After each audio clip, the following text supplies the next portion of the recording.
Vídeo número 175 de 365. Me han preguntado por las claves necesarias para educar bien a los niños, a los hijos.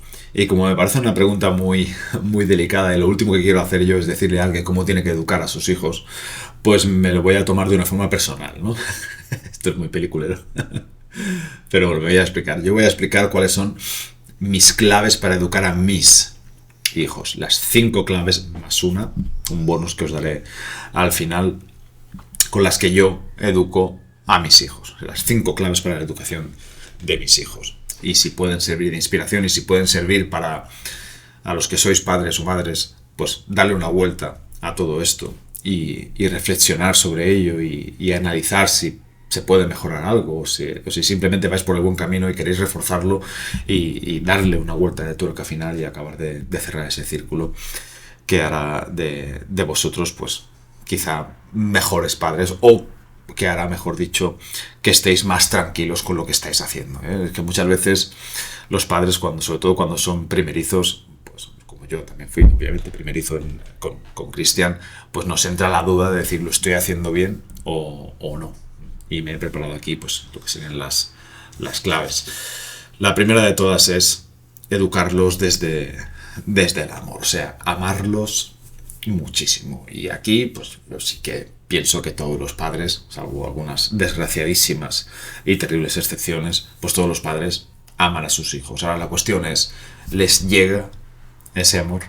Y esta distinción es fundamental. O sea, la mayoría de los niños también saben que sus padres les quieren, ¿no? O sea, no sé, si le preguntas a cualquier niño en circunstancias normales, te dicen, pues yo sé que mis padres me quieren, pero quizá el conducto por el que se envía, la autopista por la que se envía ese amor, pues está quizá un poco en obras, ¿no? O no está todo lo recta que debería ser, o no nos paramos a pensar si realmente les está llegando. Si quizá estamos actuando con excesiva dureza o severidad, o si nos estamos dejando algo por el camino, ¿no? Un poco más de sensibilidad, un poco más de esmero, un poco más de cuidado a la hora de procurar que les llegue ese amor. Y esto de verdad que es algo en lo que yo no había caído, pero tuve la suerte de leer esta información, no recuerdo en qué libro fue, pero la leí antes de ser padre, ¿no? Y sí que reflexionando sobre mi propio caso, yo jamás tuve dudas de que, por ejemplo, mi madre me quería, tampoco tuve dudas jamás de que mi padre me quería, pero sí que es cierto que el amor de mi madre me llegaba mucho más que el de mi padre. Y entonces ahí se creó, gracias a Dios, antes de ser padre, pues una distinción importantísima, ¿vale? No es el hecho de querer a tu hijo, que también obviamente, sino el hecho de procurar que le llegue ese amor, de que para él sea indudable. Es decir, no solo sé que mi padre me llega, sino que me llega. Perdón, no solo sé que mi padre me ama, sino que me llega esa cantidad de amor. O sea, lo percibo. Él procura que me quede muy claro fehacientemente que el amor que tiene por mí es extremo, es brutal. Y es tanto el amor que me tiene, que procura y que le interesa que yo lo reciba. Esa distinción es fundamental para mí. Esa sería la primera clave. No solo amarlos, sino procurar, sin ningún género de dudas, que ellos se sientan amados. Insisto, es una distinción clave, crucial, y por eso la pongo en primer lugar. La segunda clave es el contacto físico. El contacto físico me parece importantísimo, y es que yo creo que se nota muchísimo cuando a un niño lo han tocado, cuando lo han abrazado, cuando a la hora de hablar con él pues te has puesto a su altura y a lo mejor le has tocado un hombro, ¿no? O le has cogido de la mano, o cuando ha habido esa transmisión del cariño en el plano físico, cuando un niño recibe un abrazo de su padre o de su madre y notas que el niño suelta, ¿no? que se relaja. Eso me parece que es vital, y que a mí, por ejemplo, yo siempre digo que el primer abrazo como tal que me dio mi padre fue cuando el Madrid ganó la 7ª Copa de Europa, ya en el 98, y yo ya tenía 14 años, ¿no? Me hubiese gustado más de ese contacto físico, de ese lenguaje no verbal cariñoso, los besos, ¿no? O sea, sí que en casa nos enseñaron la costumbre de dar 2 besos siempre. Por ejemplo, cuando volvíamos al taller familiar de la escuela o cuando llegábamos a casa, pues teníamos la costumbre, creo que muy bonita, de dar 2 besos a mis padres y a los abuelos cuando íbamos también a ver a los abuelos. Y recuerdo eso con, con, con especial cariño, o sea, como una cosa muy positiva. Hay muchas personas que dicen, no, no hay que obligar a los niños a dar 2 besos. Era un hábito, era una costumbre y que creo que era muy, muy bonita, muy, muy positiva. Hay que enseñar a los niños también que es importante el contacto físico que ellos reciben, pero también es importantísimo el contacto físico de cara a las otras personas. Yo estoy seguro de que mis abuelos, que en paz descansen, pues tenían como algo muy, muy bonito el hecho de que al llegar fuéramos a darles un abrazo y 2 besos. Yo recuerdo que cuando falleció mi abuelo, que estaba en Sevilla, yo recuerdo ir al tanatorio y mi abuela seguía viva. Y estábamos ahí mis primos y yo. Y mi prima le preguntó a mi abuela, que ya perdía un poquito la cabeza, si me reconocía, ¿no? Porque hacía un par de años que no nos veíamos por diferentes circunstancias. Y mi abuela dijo, claro que me acuerdo, es Juanito, ¿no? Y además dijo, y además es que es mi favorito. Y mi prima le dijo, ¿por qué? Y mi abuela dijo, porque cada vez que venían a comer a casa, venía corriendo a la cocina, me daba 2 besos, se quedaba conmigo en la cocina y me preguntaba qué había para comer. O sea, también esa preocupación, ¿no? Esa dedicación de parte de los niños a las personas mayores, sobre todo es muy importante también para las personas mayores. Pero también son importantes para el niño porque después puede quedar esa paz, ¿no? Que tengo yo ahora, por ejemplo, de haber sabido que yo también fui cariñoso con las personas a las que quería y con las personas que me querían. En este caso, por ejemplo, con mi abuelita, que en paz descanse, que era una santa, que era un ángel. Así que ese contacto físico para mí tiene que formar parte. Tiene que formar parte. Y eso es algo que a veces se descuida, ¿no? Hace poco tuve una consulta con un padre sobre estos temas, sobre la educación con los hijos, y recuerdo preguntarle cuándo fue la última vez que le diste un abrazo a tu hijo. Y se quedó así un poquito seco, ¿no? Porque dijo, ostras, creo que hace muchos meses que no le doy un buen abrazo como es debido a mi hijo. Y creo que estas son cosas que creo que solo tienen cosas positivas, que solo tienen una connotación positiva. Creo que solo no puede tener nada de malo. O sea, lo he reflexionado mucho y no veo dónde puede estar la parte negativa de esto. Más al contrario. O sea, creo que es tremendamente positivo para los niños y para el entorno y para las personas que están cerca del niño. Luego, la tercera clave es el refuerzo positivo. Yo no soy de los que piensa que el halago debilita. Yo sé que, por ejemplo, en otras generaciones, la generación, por ejemplo, de mi padre, esto estaba muy mal visto, ¿no? O sea, decirle a tu hijo que hacía algo muy bien o que acababa de hacer algo muy bien podía provocar una relajación en el niño. Y yo no creo en eso, en absoluto. Sí que hay niños que funcionan un poco mejor estimulándolos, un poco tocándole los cojones, pero tampoco funcionan siempre así. El niño te trae un notable a casa y tú le dices, bueno, pues a ver si vamos a por el excelente, ¿eh? Bien, pero el excelente te tendrías que haber esforzado más. Madre mía. Habrá algún niño que de vez en cuando eso les sirva, pero a la mayoría creo que no. Y en esto sí que es simplemente un esfuerzo por estar concentrado en ello, o sea, por estar por la labor. Y siempre que yo veo que mis hijos hacen algo bien, se lo recalco, se lo ensalzo. Le digo, wow, esto está súper bien, se nota que te has esforzado muchísimo. Se nota que le has dedicado ya no un tiempo, sino una cantidad de pensamientos o de neuronas suficientes como para hacer algo al nivel en el que lo has hecho. Estoy súper orgulloso de ti, estoy muy contento de ti, de tu esfuerzo y de tu desempeño. Igual que cuando llevan a cabo buenas acciones o acciones generosas.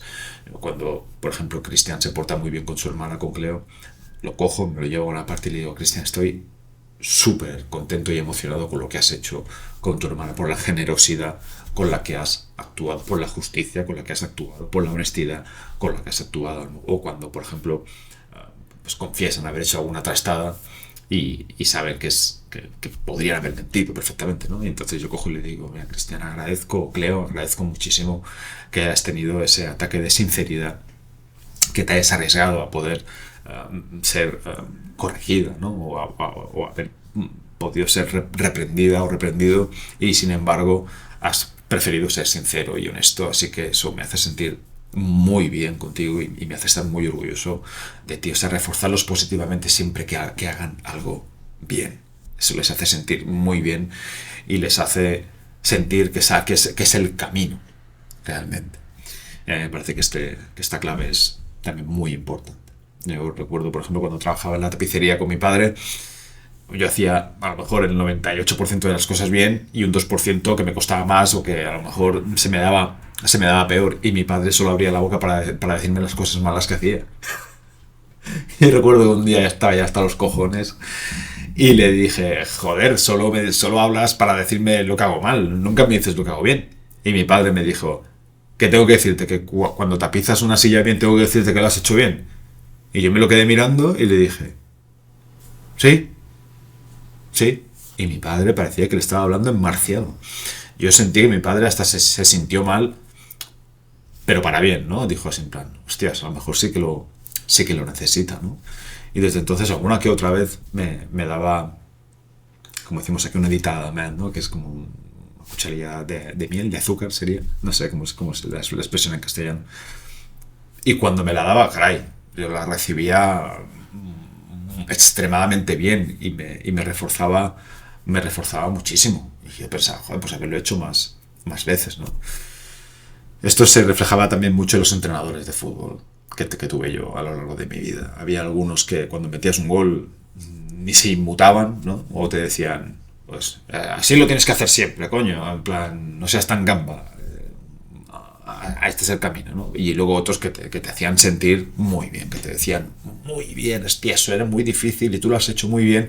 Y cuando recibías esos refuerzos positivos, ¡buah!, es que te ponías como una moto, es que querías más de ello y te sentías muy bien contigo mismo. Y también te daba a entender que no solo te sentías bien tú al recibirlo, sino que también se sentía bien la otra persona al hacerte sentir bien a ti. Entonces tú también querías reforzar a los demás, ¿no? Y querías... Yo recuerdo que hasta que no tuve un entrenador, que por desgracia ya fue bastante adelante en el tiempo, que que nos reforzaba a todos muy positivamente, yo no empecé a reforzar positivamente también a mis compañeros.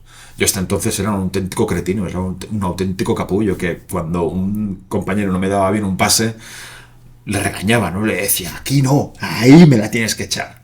Si me la pones aquí me haces una putada porque se me echan dos tíos encima. Ahí, al hueco. Coño, que no sabes, que eres un puto inútil. Y era un cretino. Tuve un entrenador muy bueno que me reforzó muy positivamente a mí y entendí que iba mal. Y entonces empecé a reforzar muy positivamente a mis compañeros. Me daban un balón mal y yo decía, bueno, a la próxima, si me la puedes tirar ahí, muchísimo, muchísimo mejor. Pero muy bien, ¿vale? Y ánimo, a la siguiente, a la siguiente.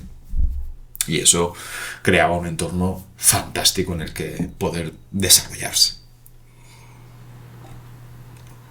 El cuarto punto, la cuarta clave para mí, importantísima, es corregirles. Es corregirles siempre, pero hacerlo desde el amor y sin sentir que hay algo mal en ellos, o sea, sin juzgarlos. Yo les halago muchísimo, soy extremadamente cariñoso con ellos, hablo muchísimo con ellos. O sea, no intento que no pase nunca eso de decir esto es así porque lo digo yo, punto. No intento dar las explicaciones necesarias y suficientes hasta que ellos pues han comprendido completamente lo que yo les estoy diciendo, o el motivo de la corrección, o el motivo del halago incluso. Pero no les paso ni una. Y hay muchas veces que, caray, con todo lo que yo llevo, el cansancio, ¿no? Quizá las horas trabajadas, pues llego a casa y estoy cansado, ¿no? Y a lo mejor hacen alguna trastada ellos dos, o lo que sea, y la tentación de decir, pues, hoy no estoy para sermones, pero no. Es mi obligación como padre no ser vago con ellos. O sea, no... Si realmente los quiero, no les tengo que dejar pasar ni uno. Pero en esas correcciones que obviamente como son pequeños y no saben todo lo que hay que saber, no han aprendido todo lo necesario, pues necesito corregirlos y ellos necesitan que les corrija. Ahora lo tengo que hacer de una forma en la que ellos no estén pensando en madre mía, otra vez el papa ya, que no nos pasa ni una, otra vez la bronca. No, broncas nunca, gritos jamás, nunca, jamás. Se corrige desde el amor y se corrige sin juicios, haciéndoles entender que es por su bien y que lo estás haciendo no a disgusto, pero que lo haces cuando preferirías realmente no hacerlo. Es lo que yo les digo muchas veces. Yo preferiría no tener que corregirte nunca. Pero sois pequeños. Preferiría no tener que echaros la bronca no, pero preferiría no tener que haceros esta charla. Preferiría de verdad no tener que hacerlo. Pero sois pequeños, os falta mucho por aprender aún, y mi obligación como padre es someterme a mí mismo a esto cuando preferiría estar a otras cosas con vosotros, realmente. No tener esa pereza, o sea, estar siempre dispuestos a ayudarles a este respecto. Y la quinta clave, y luego os daré el bonus, es que les enseño, para mí es muy importante en casa, enseñarles a amar y defender la verdad. La verdad. Y enseñarles siempre, pues, desde los valores, desde los principios, desde la virtud. O sea, esto para mí es importantísimo y de aquí se desarrolla también el bonus, ¿no? Que es la sexta clave, que es muy importante para mí y que sin esta creo que las otras 5 no valen de nada, y por eso la pongo en una parte, y es que yo les educo siempre desde el ejemplo. Esto sí que es importantísimo. Además me da una autoridad, una confiabilidad que a ellos estoy convencido de que les tranquiliza y que les ayuda muchísimo a asumir el mensaje de todo aquello que yo les estoy enseñando, ¿no? Porque, por ejemplo, si yo quisiera educarles desde la cultura, ¿no? Desde el conocimiento, y les dijese constantemente que los libros son muy importantes y que hay que leer, pero no me viesen jamás con un libro en las manos, ¿qué demonios les estoy enseñando yo, no? Si les enseñase, si me interesase enseñarles y ofrecerles el valor y la virtud del esfuerzo, y sin embargo no me viesen a mí esforzarme en todo lo que hago, ¿qué valdría eso? No valdría nada. Si yo les enseñase a tratarse con respeto entre ellos y con sus compañeros y con las demás personas que les rodean, pero yo no hiciese lo mismo, ¿qué valdría? Eso no valdría absolutamente nada. Lo dejaría solo en el terreno de la teoría, de lo intelectual. Solo podría enseñárselo intelectualmente y no esencialmente, fundamentalmente, con el ejemplo, como yo hago siempre. Si yo les intentase inculcar el valor y la virtud de la verdad, de la honestidad, de la justicia, pero yo no fuese sincero, honesto y justo, no les llegaría absolutamente nada. No podrían evitar mirar hacia arriba, verme a mí y decir, papá dice que hay que hacer esto, pero él no lo hace. Así que, ¿qué motivo realmente tenemos nosotros para hacerlo? Y al final, pues, los padres son espejos en los que los niños se miran constantemente. Y si el espejo no les devuelve una imagen buena, en este caso la nuestra, creo que la educación queda absolutamente coja. Y nada más, estos son los 5 más 1, que es, en resumen, pues el primero es amarlos y que se sientan amados de verdad. El segundo es el contacto físico. El tercero es el esfuerzo por el refuerzo positivo. El cuarto sería corregirles siempre desde el amor y sin juzgarles.